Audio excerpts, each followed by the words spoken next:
Hey, fourth grade, welcome back. We are continuing to read Mrs. Frisby and the Rats of NIMH. We are on chapters 13 and 14 today. Last time we read, Mrs. Frisby had made it into the rat's house and is learning all kinds of things while she's waiting in the library for the rats to be done with their meeting and come and listen to her problem.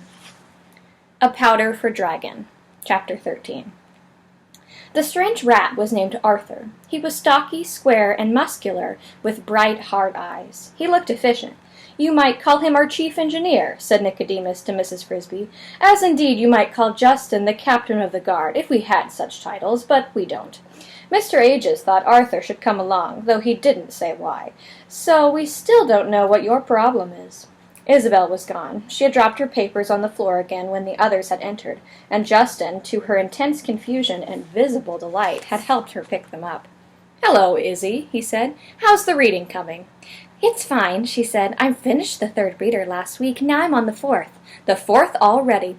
You're getting quite grown up." And at that she almost dropped the papers a third time and made a dash for the door. It did not matter, Mrs. Frisby noticed, if Justin called her Izzy, just as so he called her something. Nicodemus closed the door behind her, and then sat down on one of the benches, facing Mrs. Frisby. The others sat down too, Mr. Aegis stretching his splinted leg in front of him. Nicodemus took the reading glass from his satchel, opened it, and through it gravely examined Mrs. Frisby's face. "You will forgive the glass and the scrutiny," he said. "I lost my left eye. I also damaged the right one. I can see a little up close without the glass, indeed not very much even with it." At length he folded the glass and put it on the table. "Now," he said, "what is it we can do to help you?" So Mrs. Frisby recounted once more the events that had led her to coming there. At the end, repeated what the owl had advised her to say: "Move the house into the lee of the stone." She added, "I don't understand just what he meant by that. Jeremy the Crow says it means the side where there is no wind, but what good would that do?" "I think I know what he meant," said Nicodemus. "In a broad sense, lee means the sheltering side. A bird flying over Mr. Fitzgibbon's garden would notice something most of us would miss." He reached into his satchel and took out a sheet of paper and a pencil. He opened the reading glass again. As he talked, he drew a sketch. "When a farmer plows a field with a big rock in it, he plows around the rock close enough on each side, but leaving a triangle of unplowed land on each end. So Mrs. Frisby's house is beside the rock and will get plowed up and probably crushed, as the owl said. But if we can move it a few feet so that it lies buried beneath the rock in the lee, then she and her children can stay in it as long as they need to. From the air, the way the owl sees it, the garden would look like this." He inspected the sketch through the reading glass and then placed it on the table. Mrs. Frisby climbed up the bench and looked at it. It was a rough map showing the garden, the big stone near the middle, and the way the furrows made by the plow would curve around it rather like waves around a boat. "Show me where your house is buried," said Nicodemus. Mrs. Frisby pointed to the spot on the sketch. "I know where that cinder block is," said the rat named Arthur. "In fact, I thought about bringing it in, but I decided it was too long a haul. They had it tied on top of a harrow for weight, and it fell off just as they were finishing the garden." "Can you move it?" asked Nicodemus, pointing at the sketch, "to the spot right here, and bury it again?" "Yes," said Arthur, "that shouldn't be hard." Mrs. Frisby was delighted, looking at the map. It became all clear, and she could see what a beautifully simple idea it was. When Mr. Fitzgibbon plowed, he would go right past their house, and they would not have to move until Timothy was well and until the weather was truly warm. She remembered again what her husband had said, how easy to unlock a door is when you have the key. She had found the key, or rather, the owl had found it. Here's the picture.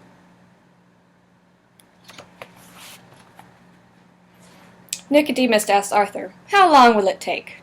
"Depends. With a party of 10, a couple of hours. With 20, maybe an hour." "We can spare 20, but it's still so long." He looked worried. So did Arthur. "Yes," he said, "we'll have to work at night, but even so, there's just no cover at all. It's wide open." "We'll have to take care of Dragon," said Justin. "Yes," said Mr. Aegis, and with this leg, I can't do it.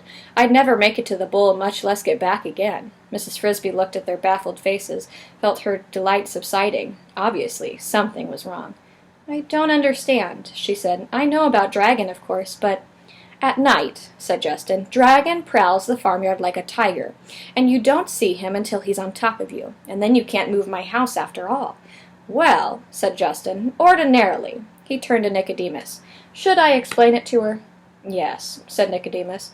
Ordinarily, said Justin. When we have a long project to do at night, sometimes even by day, we make sure Dragon won't bother us. We put sleeping powder in his food. Mr. Ages makes it. It doesn't do the cat any harm, but he stays extremely drowsy for the next 8 hours or so. We station a sentry to watch him, and we're free to work. You did it yesterday, cried Mrs. Frisby, remembering the figures toiling in the wire through the grass, remembering how strangely disinterested Dragon had seemed when he saw her. I saw the cat sleeping in the yard. Yes, said Justin, but today Mr. Ages has a broken leg. Then he can't make the powder? It isn't that, said Mr. Ages. I've plenty of powder. The trouble is, said Justin, it's Mr. Ages who puts it in Dragon's dinner bowl inside the farm kitchen. With his broken leg, he can't move fast enough. But why Mr. Ages? Said Mrs. Frisby. Can't someone else do it? I'd be glad to do it myself, said Justin, but I'm too big. You see, Nicodemus explained, Mrs. Fitzgibbon feeds the cat in the morning and the evening, and his bowl is always kept in the same place, next to a cabinet in one corner of the kitchen. There's a very shallow space between the floor and the bottom of the cabinet. A few years ago, when we conceived the idea of putting Dragon to sleep, we cut a hole in the floor just behind the cabinet. If we put it anywhere else, they'd see it. To reach the bowl, Mr. Ages crawls under the cabinet. When he gets to the edge, he makes a quick dash to the bowl, drops in the powder, and dashes back out of sight. But with the broken leg, he can't dash. We might try leaving some bait outside the house, said Justin. That worked once. Once out of a dozen tries, said Nicodemus. It isn't dependable, and we haven't much time. To be safe, we ought to move that block tonight. If we had some cat food, said Justin, thinking aloud, he might eat that, even on the porch, because he knows it's his. Maybe tonight I could go in through the attic and down the kitchen. No use, said Mr. Ages. They keep it in a metal cabinet up on the wall. You couldn't get in without a crew, and that would make too much noise. Anyway, said Nicodemus, it would put moving off the block until tomorrow night. Then, Justin said, I guess we'll have to stake out scouts wherever we can and try to keep track of Dragon, and hope for the best. Some nights he doesn't go near the garden at all. We might be lucky. Or we might not, said Arthur. I don't like it. We can't dig that block without making some noise, you know. Mrs. Frisby interrupted quietly. There is another way, she said. If Mr. Ages can get into the kitchen, so can I. If you will give me the powder and show me the way, I will try to put it in Dragon's bowl. Justin said quickly, No, it's no job for a lady. You forget, Mrs. Frisby said. I'm Timothy's mother. If you and Arthur and the others in your group can take risks to save him, surely I can too. And consider this. I don't want any of you to be hurt, maybe even killed by Dragon. But even more, I don't want the attempt to fail. Perhaps the worst will happen to you, with luck, is that you will have to scatter and run and leave my house unmoved. But then what will happen to us? Timothy at least will die, so if there is no one else who can put the cat to sleep, I must do it. Nicodemus considered and then spoke. She's right, of course. If she chooses to take the risk, we can't deny her her right. To Mrs. Frisby he added, But you should know that the danger is great. Was in the same kitchen yesterday, running from Dragon's Bowl, that Mr. Ages got his leg broken, and it was doing the same thing last year that your husband died. Chapter 14. The Marketplace. Mrs. Frisby's head was buried in her arms. I never knew, she said. All I knew was that he didn't come back, but I never knew what happened. I didn't even know he knew you. Why didn't he ever tell me? Justin touched her shoulder gently. It's hard for you to learn it this way, so suddenly, he said. We thought about telling you when it happened, but we decided we shouldn't. It wouldn't have done any good. You asked why Jonathan never told you about us, Nicodemus added. He had a reason, a good one. Still, he worried a lot about it. He might have told you in the end, but it was too late. What was the reason? Mrs. Frisby raised her face. There were tears on her cheeks, but she had stopped crying. To answer that, I'll have to tell you quite a long story. The whole story about us, and Nim, and Jonathan, and how we came here. He came with us, you see. I don't mind doing that, but I don't know if there's time now. I think there is, said Justin, if Mr. Ages and I go get the powder while you're telling it. With this leg, Mr. Ages said glumly, it will take long enough to tell it twice. "I had forgotten," said Jessica contritely. "Would it be better if I went alone?" "No," said Mr. Aegis. "There are so many different powders in my store room. You wouldn't know which one to bring back. I'll go with you, but we'll go slowly." "And I," said Arthur, "will see about the equipment for tonight. We'll need shovels and crowbars and block and tackle, rollers." He laughed, still listing tools. Nicodemus said to Mrs. Frisby, "I think that we too should leave the library. There will be others coming in, like Isabella, to practice reading and to do some research." "Research?" "We've got some new books on agriculture, farming, gardening, fertilizing, things like that, and we're studying them. It's part of the plan." "I don't know what the plan is." "No," agreed Nicodemus, "but what I've told you, when I tell you our story, you'll understand that too." He opened the door and led Mrs. Frisby down the corridor, past several more doors all closed. He stopped before one, which he opened. "My office," he said. "Please come in."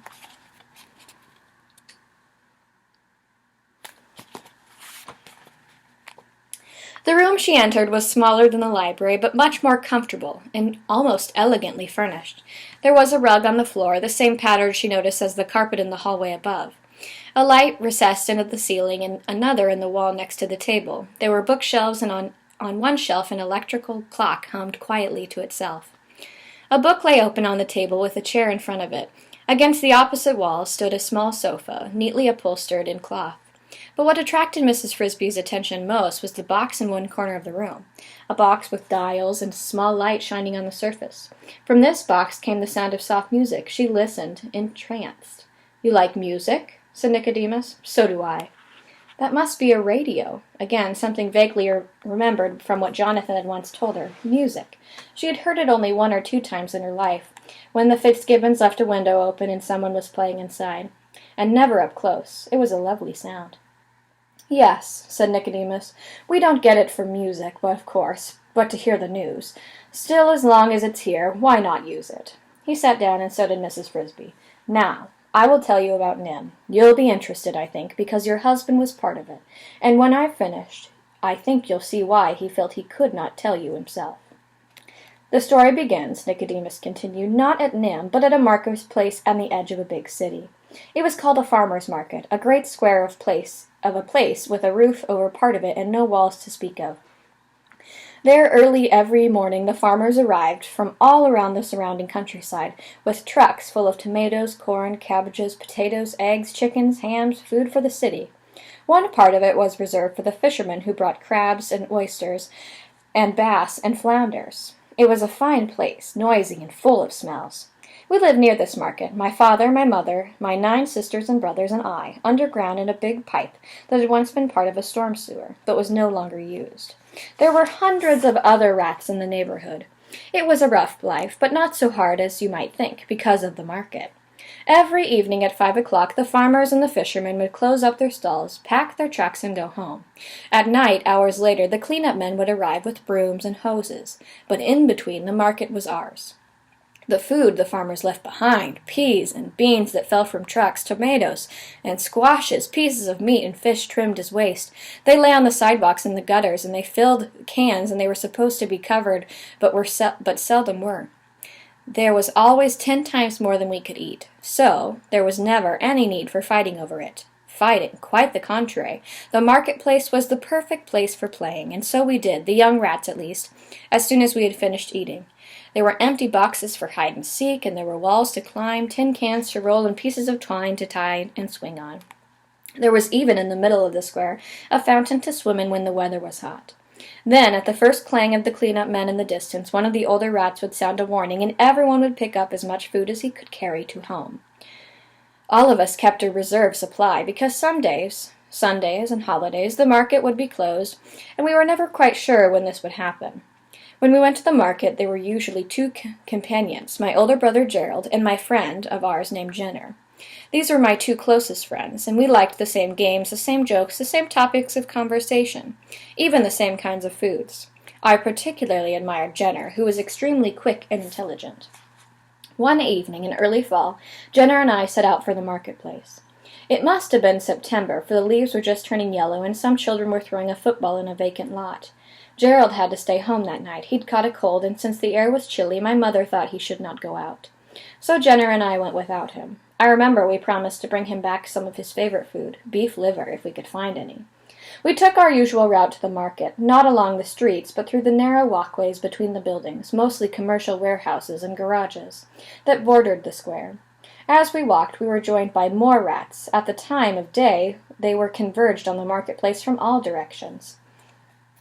When we reached the square, I noticed that there was a white truck of an odd square shape parked on the street bordering it, perhaps a block away. I say I noticed it, but I did not pay any particular attention to it, for trucks were common enough in that part of town.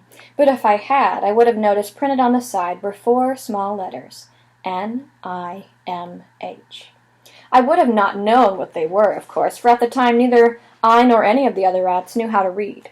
It was growing dark when we reached the market, but through the dusk we could see that there was an unusually large supply of food, a great mound of it, near the center of the square, away from the roof over portion. I suppose that should have served as a warning, but it didn't. I remember Jenner saying they must have really had a busy day, and we ran joyfully toward the pile along with several other rats. Just as we reached the food, it happened. All around us, suddenly, there was shouting. Bright, blinding, searching flashed on us, aimed at us and then at the mound of food, so when we tried to run away from it, we could not see where we were going. Between and behind the lights there were shadows moving swiftly, and as they came toward us, I could see they were men in white uniforms carrying nets, round nets with long handles. "Look out!" cried Jenner. "They're trying to catch us." He darted in one direction, and I another, and I lost sight of him. We all ran straight toward the man with the nets. There was no other way to run. They had encircled us. The nets flailed down, scooped and flailed again. I suppose some of the rats made it through, slipping between the men and past the lights. I felt a swish, and a net just missed me. I turned and ran back toward the mound, thinking I might hide myself in it. But then came another swish, and that time I felt the enveloping fibers fall over me. They had entangled my legs and then my neck. I was lifted from the ground along with 3 other rats, and the net closed around us.